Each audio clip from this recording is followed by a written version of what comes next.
All right. Hello everyone. Welcome to another session of political science class with me. Today I'll be taking on chapter 11 for class 12. Okay, today's chapter will be on this growth of unilateralism or this US dominance in world politics. All right. Okay, in your syllabus, this chapter 11, it consists 7 mark. Okay, it is the highest mark in the entire chapter and it has important topic that we will discuss. The first is growth of unilateralism, the Gulf War. We also talk about the emergence of Taliban, their role in the 9/11 attack, and also the US dominance in 3 spheres or 3 areas, that is, first is economic, military, and cultural. And the last will be what has India's relations with United States of America. So these are the topics that we'll discuss in this unit, that is 11. All right. In your text, it starts with a new world order. So what does a new world order mean? It refers to the time period that emerged in 1991 after the end of Cold War. Now, Cold War we have discussed in a previous session, right? A war between 2 superpowers, that is the United States and the Soviet Union. And you know what happened, who won this Cold War. Now, some describe these as a unipolar world, all right, that is dominated by United States of America as the superpower. Now, it is in a position to direct and control world politics in a manner it has never happened before. So it led to the growth of this unilateralism. So what do you mean by unilateralism? It is a dominance of a single power. In your text, it has given a definition saying that it is a situation in which one country, all right, one country is able to take decisions or actions without the agreement or without the influence of other countries. So in short, we can say that the meaning of unilateralism means the dominance of a single power. Now here, during the time, the US president, that is George H.W. Bush, he said a phrase, okay, in his statement, he said that United States leads the United Nations and middle-sized power. Now, in his speech, his word, all right, in his word, we see 2 things. That is, United States is the leader, saying that United States is leading the United Nations. So here, he projected United States as the superpower. All right, and the second, we find it, he is calling other nations as middle-sized power, whereas United States is the superpower. All right. Now, with the disintegration of the Soviet Union, all right, it led to an dominance of United States even in the world politics. Now, with her massive military capability and a whole lot of political influence abroad, United States now took the role of leadership. It seems that the United States supremacy seems to be secured and unchallenged. Okay? Now it was the only nation which has worldwide influence as well as worldwide presence. Okay, so this is the meaning of, or this led to the growth of unilateralism, which means the dominance of United States of America in world politics. All right, our next topic is the first Gulf War. Now, the first Gulf War, we'll talk about 2 countries, that is Iraq and Kuwait. Now, when we say Gulf countries, it's referring to those countries which are near the Persian Gulf. All right. Now, the West Asian countries. The West Asian countries, they witnessed a worse crisis in the form of the first Gulf War. This happened on the 2nd of August 1990 when Iraq invaded, that means occupied Kuwait, all right, on the 2nd of August. Now, things start heating up because Iraq forcefully occupied Kuwait. Now, what was the reaction or what was the cause? Why did Iraq invaded Kuwait? What was the reason? Point number 1. It says that Iraq claimed Kuwait as the southernmost provinces. Now, the leader of Iraq during that time, the president of Iraq was Saddam Hussein. Now, Saddam Hussein, he did not recognize Kuwait's independence. which now Kuwait was once under the British rule. Okay, now the moment British left, Kuwait gained her independence, but this independence was not recognized by Iraq's president, that is Saddam Hussein, and said that Kuwait was the southernmost province of Iraq, and when they occupied it on 2nd of August 1990, it declared Kuwait as the 19th province. Okay, 19th province. So this was the first cause. All right, telling that Kuwait is a part of Iraq, the southernmost part of Iraq. So this is the first claim. Now the second will be, it accused Kuwait of selling oil excess of its quota. All right, when we look at the Middle East countries like Iran, Kuwait, Iraq, Saudi Arabia, what are they famous for? They are famous for oil, right? It is the presence of oil which makes them rich, or which makes them have an influence in world politics because of the presence of oil. Now in the second point, the Iraq is accusing Kuwait of selling excess of oil. Now before I go there, now Iraq, okay, Iraq was in war with Iran, okay, from 1980 to 88, that is for 8 long years, Iraq was in conflict with Iran. Now in this conflict, it shattered her economy. So in order to develop her economy, in order to strengthen, in order to boost her economy, all right, Iraq started selling crude oil in a massive quantity. Okay, now when she started to sell oil in a large quantity, it accused Kuwait of selling oil beyond its quota fixed by OPEC. Okay, what does OPEC stands for? OPEC stands for the Organization of the Petroleum Exporting Countries. Okay, Organization of the Petroleum Exporting Countries. So it is this organization which fixes quota for the countries of how much oil they can export. Okay, it fixes the quota. Now, Iraq is accusing Kuwait, saying that they have exceeded this quota. And since Kuwait is selling more oil, it has lowered the price of oil in the international market. Okay, so this is the second point. Point number 3, position of leadership in the Arab world. Okay, when we say Arab countries or Arab world, it's referring to around 20 countries. For example, Iran, Kuwait, Lebanon, Jordan, Saudi Arabia, these are Arab countries. These are considered Arab countries. Okay. Now, here, Saddam Hussein, the president of Iraq, he wanted to have a leadership. He wanted to dominate these Arab countries. Okay. But he felt threatened by the countries like Iran, we have Israel, and United States. Now, United States being the superpower, Iraq, that is the president Saddam Hussein, he felt threatened. Okay, this is the third reason. And fourth will be Islamic fundamentalism.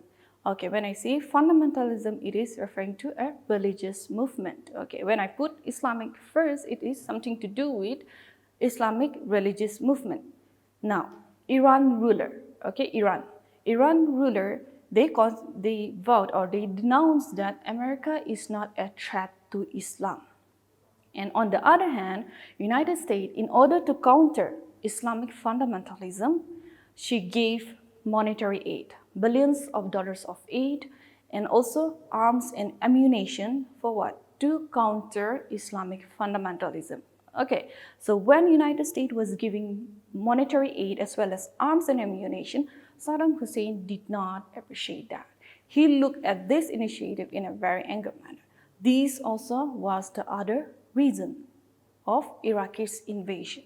Okay, now point number 5. It accused Kuwait of stealing oil. Again, the cause is again oil. Now, in the last point, Iraq is accusing Kuwait of stealing oil.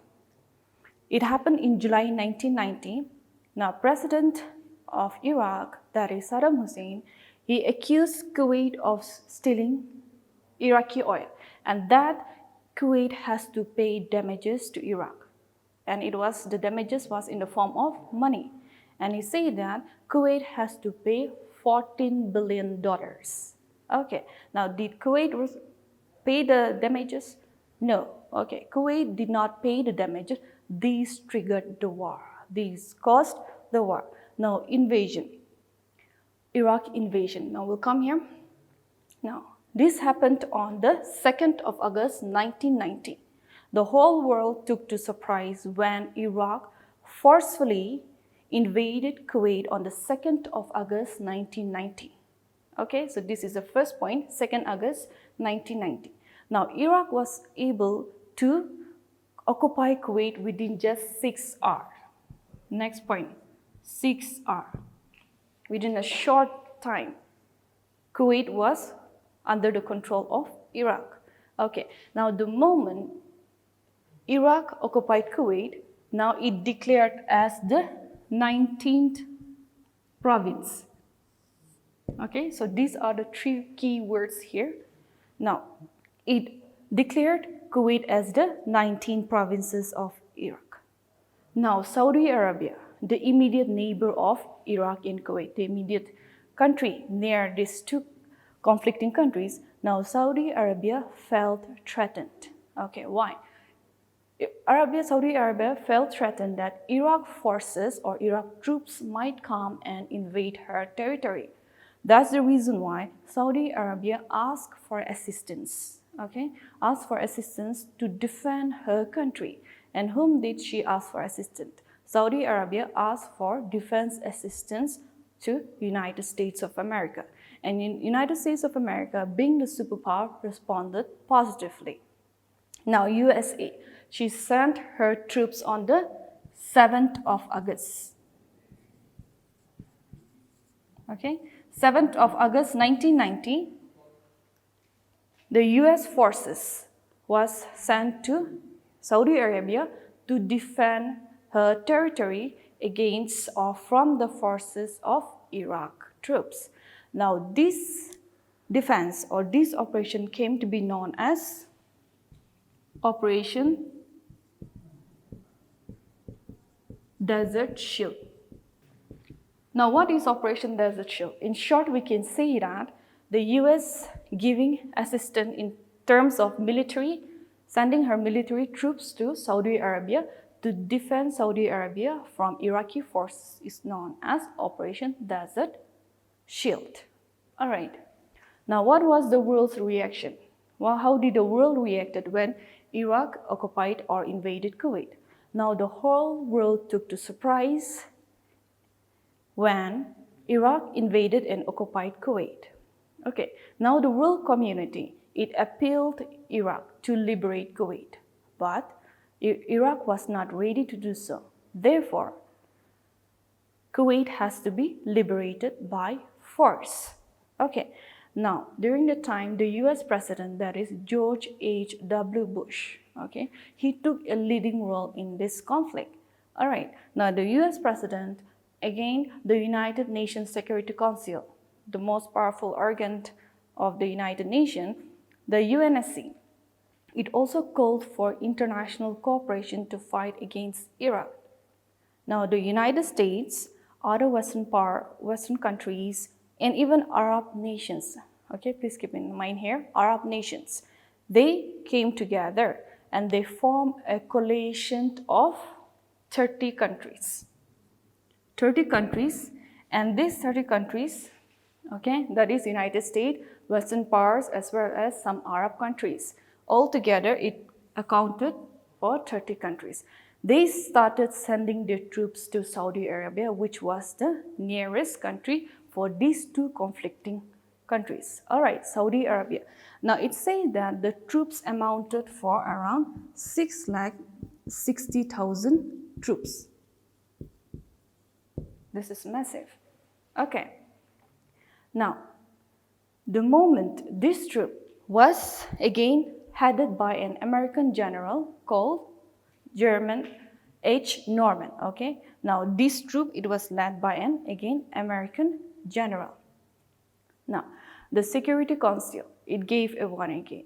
It appealed or it authorized the use of military force, okay, if Iraq did not liberate or did not withdraw her troops from Kuwait by the end of 15th January.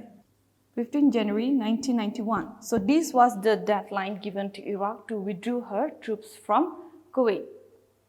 Now, did Iraq withdraw? No. Okay, Iraq did not withdraw her troops. Even this deadline was given by the United Nations Security Council. So when Iraq did not withdraw her troops, it led to massive airstrike to Iraq. Okay, now this airstrike, it started from the 17th of January 1991. So it was on this date. Okay, on this date, the coalition forces of 30 countries attacked Iraq, and this military action against Iraq came to be known as Operation Desert Storm. What was the objective of this operation? What was the aim of this operation? Clear, right? The objective of this operation was to withdraw or was to liberate Kuwait. And when on this date, that is 17th of January, when Iraq was faced with massive airstrike as well as the landmass, it brought a huge damage to Iraqi. It damaged her railways, her airports, her armed depots, as well as the economy of the country. Now, Iraq dictator, that is Saddam Hussein, he was forced to surrender before the coalition forces. Okay. Now, on the 28th of February, the foreign minister of Iraq, he said that Iraq will withdraw her troops from Kuwait and that Iraq was ready to accept the resolution that was given or set forth by the United Nations Security Council. So with this, Kuwait was liberated and it ended the first Gulf War. That is on the 28th of February 1991 when Iraq said that she will withdraw her forces. So the first Gulf War ended on the 28th of February 1991. So when we look at this first Gulf War, okay, it showed the dominance of the United States of America. Okay, now, because we see that in these 30 countries, United States, it played an effective role. He led these forces. Again, the troop was again led by an American general.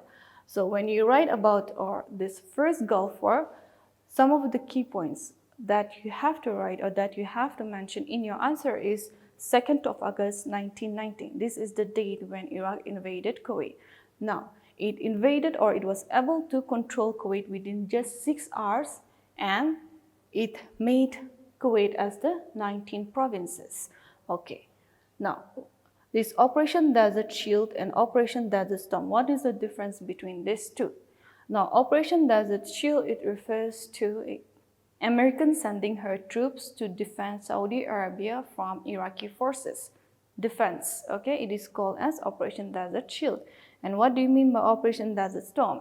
It is a military actions from 30 countries, a coalition force, okay? A military action from a coalition of 30 countries that attacked Iraq. It is known as Operation Desert Storm. Okay, so with this, we'll end this session, and in the next session, we'll talk about the consequences of the first Gulf War. Okay, what happened? What was the impact of the first Gulf War? We'll take that in the next session.